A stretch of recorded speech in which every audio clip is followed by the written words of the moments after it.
You see, during Jim Crow, the black family was together. That's right. During Jim Crow, more black people were not just conservative, because black people always have been conservative-minded, but more black people voted conservatively. What's up, everyone? I'm Coach D with the MeidasTouch Network.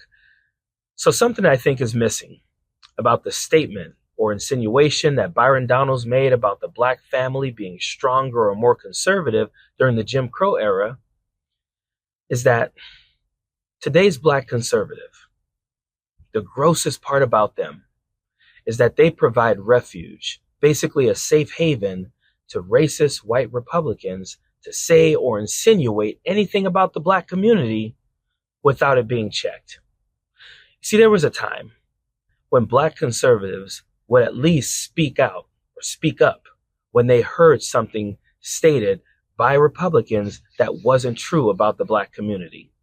There was a time when black conservatives would at least try and put a stop to legislation that was being passed by Republicans that wasn't going to help the black community. But we don't have that today. We have black conservatives like Tim Scott and Byron Donalds who will do or say anything to try and get Donald Trump's attention. You see, they want to be Donald Trump's vice presidential nominee. They never will. Mark my words, Tim Scott and Byron Donalds will never be chosen by Donald Trump. But still, they will do or say anything they can so that they can get some type of smile or applaud or pat on the back from Donald Trump and Charlie Kirk and Matt Gaetz, Ron DeSantis, and other racist white Republicans. But it's not going to happen for them. And you see, the only reason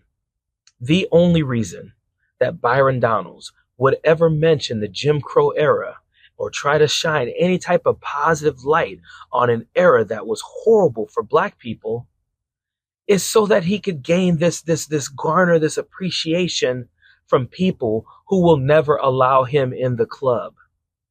Byron Donalds could have easily said, I want to uplift the black community. I want to see the black community thrive even more than they've ever have. But no, he mentioned the Jim Crow era and equated it with the black community being better off or being stronger or more conservative because he wanted racist white Republicans to know that he was on their side, that he wanted to be a part of the club. And you see, when I say that they provide refuge and a safe haven for racist white Republicans to say or insinuate anything about the black community without it being checked, look at their speeches today. Look at Donald Trump's speeches today. You can see the groundwork that was laid out by Tim Scott and Herschel Walker and Byron Donalds basically materializing right in front of conservative audiences. I funded the colleges and black colleges and universities. Nobody else did that. Nobody else even thought of it. Again, there was a time when black conservatives would at least speak up and say to someone, that's not true. Donald Trump wouldn't be able to stand at a podium and say, I saved HBCUs. I gave funding to HBCUs. No one ever thought of doing that. I was the first to do it. That is 100% false, and he should be called to the carpet on that. But today's black conservatives like Tim Scott and Byron Donalds, they're instead sitting in coffee houses, drinking whiskey and smoking cigars and talking about how the Jim Crow era was better for the black community. So let's fact check Donald Trump real quick here. He's lying. Let's make sure we have that clear. He is 100% lying. HBCUs were funded by Barack Obama, by George Bush, by Ronald Reagan. They've been being funded by every president since 1965.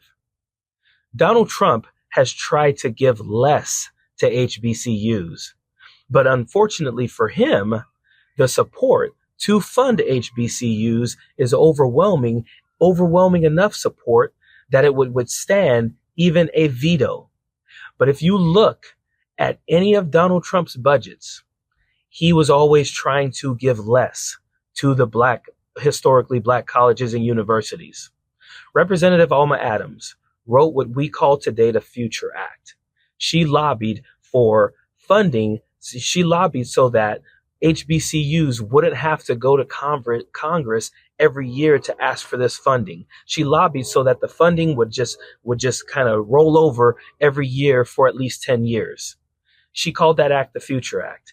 It went through the House, it went through the Senate, and it got overwhelming support. Donald Trump signed it. That's something I don't think people understand about the way the branches of government works. You know, a bill is written, goes through the House, goes through the Senate, and then the president signs it. He signed it because the support for it was overwhelming. Had he not signed it, it would have been able to withstand his veto. Donald Trump has never wanted to give more to the Black community or HBCUs. He's basically forced to do it. But again, these words go unchecked because our Black conservatives are too busy trying to appease him or be patted on the back by him or be applauded by him because they want so badly to be in the club. But again, fact checking what's being said here. Donald Trump has never tried to give more to HBCUs. Donald Trump has never been a part of lobbying or writing any type of bill to give more to HBCUs. In fact, he has historically tried to give less.